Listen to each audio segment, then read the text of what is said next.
Right, welcome back everybody. Hope you've had a decent Easter. I've been off to Turkey all weekend and the results you can see speak for themselves. I wish. That is something I would definitely do. But anyway, let's get back to reality. Got a job tomorrow. It's Monday now, so it's the end of the bank holiday and I'm itching to go. I've been doing lots of things around the house, clearing out the garden, taking all the old garden cuttings to the dump, charging up the batteries for the week. And now I'm just basically bored indoors, itching to get back to work. Ridiculous, isn't it? You crave for time off and then when I have it, 3 days is too much for me. So anyway, I'm just about to cut some wooden strips for some plasterboard repairs, just a piece behind. If you don't know what I'm talking about, I will show you when I see you on the job. So if you want to know how to repair plasterboard, ready for a full skim, this could be the video for you. Very DIY friendly, this video. You haven't got to be a master plasterer to achieve this. So I'll see you on the job and I'll talk you through it. I'm going to get a screwdriver and I'm going to undo that a bit. I'm not happy with the way that is really. 3 bags of multi-finish, £39.60. Why doesn't Kirk Johnson come and do my work for nothing? And just like that, we're on the job. So let's show you what's going on. I'm in this kitchen. I shall take you back here and turn the camera around and show you exactly what's going on for the next couple of days. So this is a kitchen. They've had a back door moved. Let's take you outside and show you that. So originally the back door was, I think it was down that end. Was it down there? No, there was a window there. And I think the back door was down there. Anyway, it's been reconfigured. There's a window there.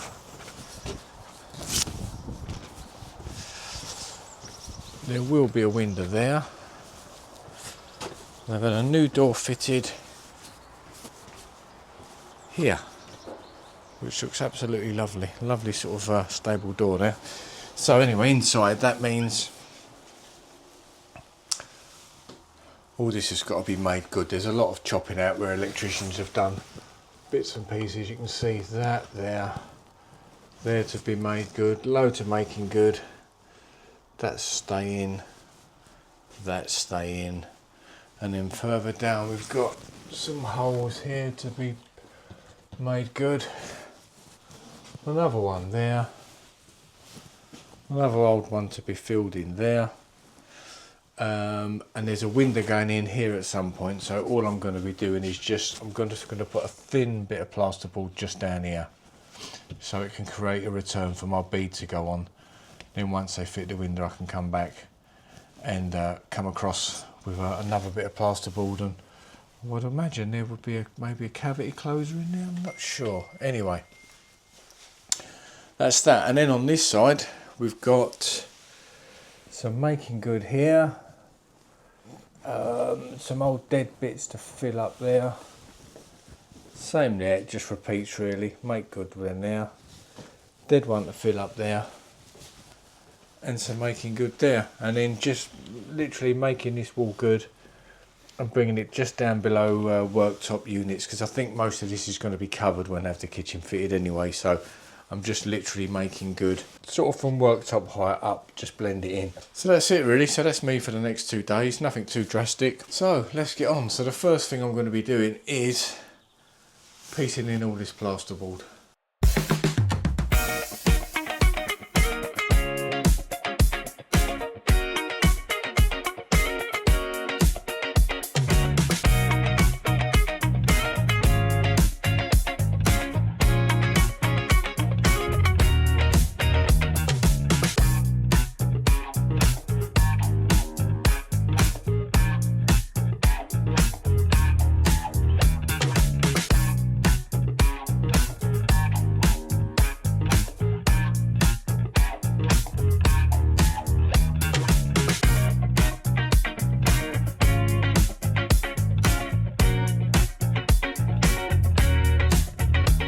So now we've got all our little bits and pieces of wood in. It all looks a bit crude, but it's just got to literally serve a purpose, and that's just to fix that board back to it. So it hasn't got to look pretty or nice, just giving us enough edge just to screw a bit of board to. Let's get on with cutting the board and piecing it in now, and I'm going to get some foam in some of these deeper bits here.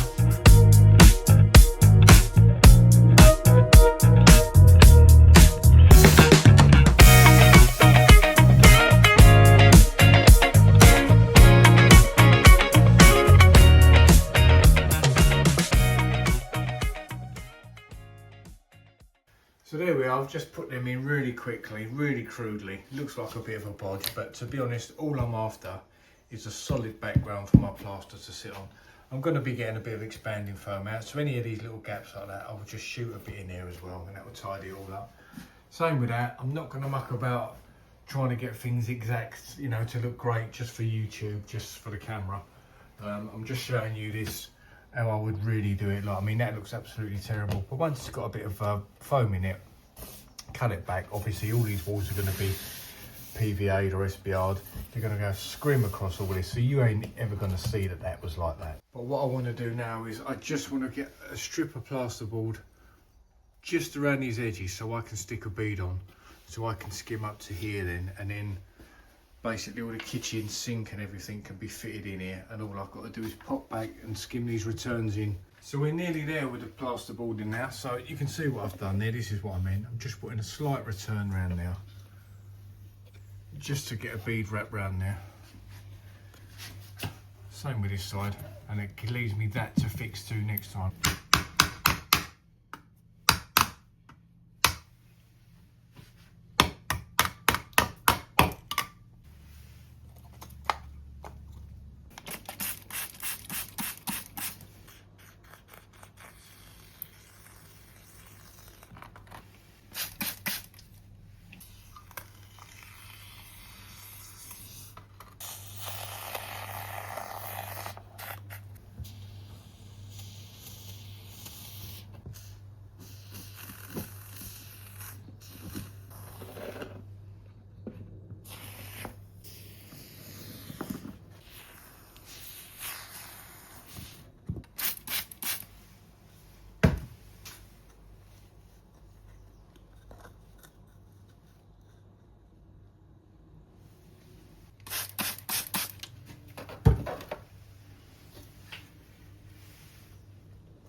So we're at a good point now. Everything's boarded where it needs to be. Everything's filled in, foam wise, and now it's just a case of starting to get these chases filled in with some bonding. Actually, it's hardwall I've got in the van. I've got some hardwall left over, so we're going to fill all these in with hardwall, and then I'm just going to SBR all these walls, even the plasterboard, just get it all at the same suction level, get all my scrims on, and then it just leaves me to come in here tomorrow morning, mix up and skim. Really, it's not worth skimming half of it today and half of it tomorrow. It's just a waste of time really. So I think I'll just spend a good day of prepping in here, get all the prep done nice, and then just have a nice 4 or 5 hours skimming tomorrow. Right, next thing I'm going to do is mix up some hardwall and get these chases filled in. Right, now you can see we've got some quite deep chases here. The electricians have set these boxes quite far back. I don't know why they do that. Well, I do know why they do that. It's because that's where solid wall is, but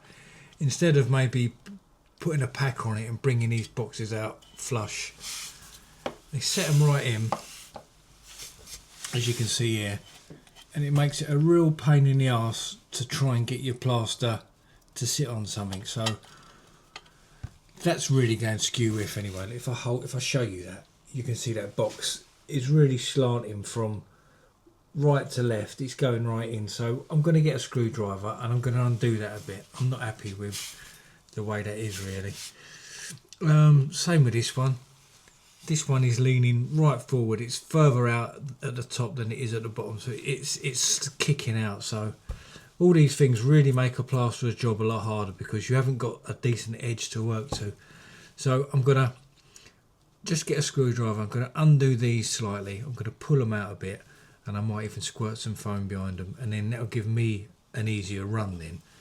Look, you'd think that these electricians might put like a level across the two of these boxes. I mean, that is completely not near that. So, you know, when I try and plaster this, my plaster is going to be further out than the edge of that box, which means I have a really hard job of trying to make a nice decent edge for when that box screws onto it, without that box then hitting plaster and crumbling away. So I'm just going to spend a couple of minutes putting the electrician's work right, as per usual.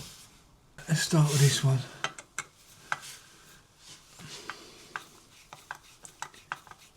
I'll probably end up doing it, and right, As simple as that, look. So simple just to do that. So that's back to level now. Now this one, I'm going to undo this and this. Well, that has not even got a bite in it. I'm going to try and bring the bottom of that forward. There you go, look.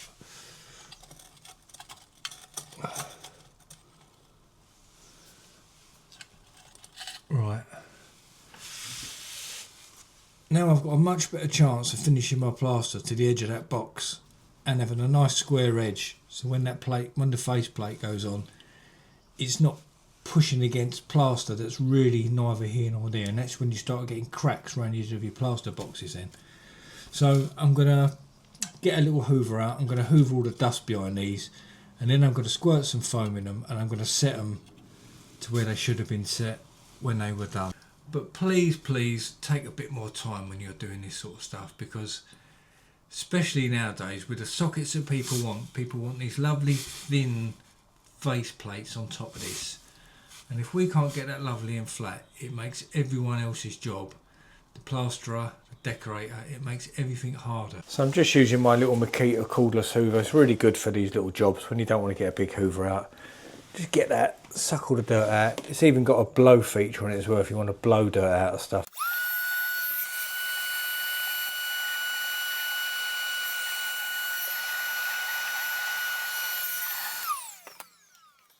Right, stick a little bit of water behind there.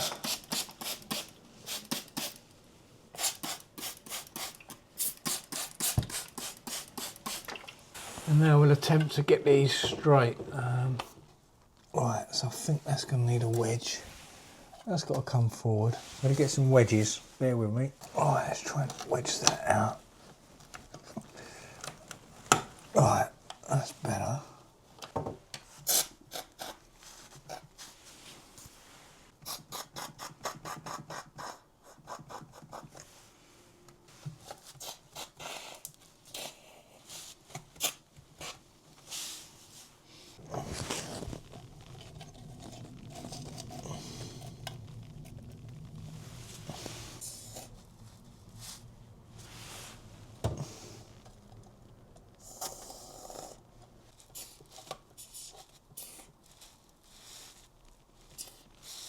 Do the same again.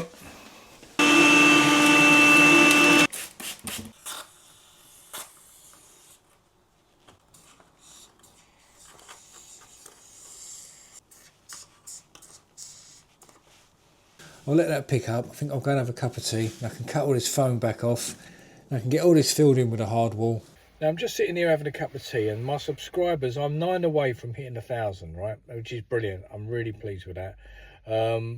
I think I'm going to get there soon. I'm going to hit 1,000. If you want to subscribe, that's fantastic. If you haven't already subscribed, please do, if you enjoy anything I put out. But if you don't want to subscribe, that's fair enough too. If you just like watching without subscribing, that's fine. I appreciate that. But I just had a great brainwave actually. I'm thinking, why doesn't Kirk Johnson come and do my work for nothing, which would be great, because then his views will still be getting him the money coming in. But if people are watching him do my work, people might subscribe a bit more to me, so I might boost my subscribers. So, Kirk, if you're watching, if you want to drive down to Essex, I've got a job in Epping. My back's hurting me a bit, so I don't think I'm going to be able to do it. So if you want to drive down, Kirk, knock out a couple of ceilings for me. You can film as much as you want. I'll join in with you. We'll have a bit of a laugh. And it's a win-win. Right, so I'm just going around this with a hard wall now, just starting to fill it all in. And then what I'll do, once I've filled all this in with a hard wall, I will also put scrim around all this, just to really give this a strengthen up. And down there as well, I'll cut a bit of scrim going up and down there. And then that knits that as tight as it can possibly be. So when the face plates are screwed on, there's not going to be hardly any plaster with like crumbling movements.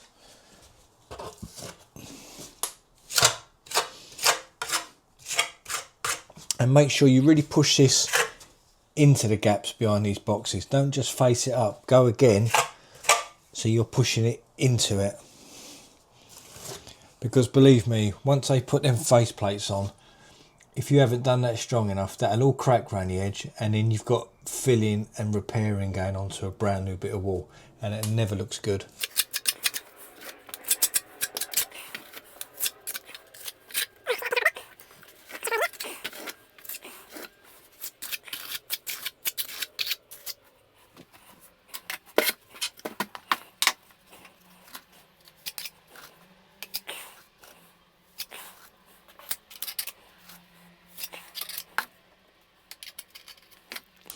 Now you see, by sorting out these sockets, it gives me a much better run to bring my plaster off of two surfaces.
Okay, it's just coming up to 2 o'clock now. All is prepared, ready just to mix up basically and go in the morning. So I'll just turn you around again for the last time and show you how I've prepared this ready.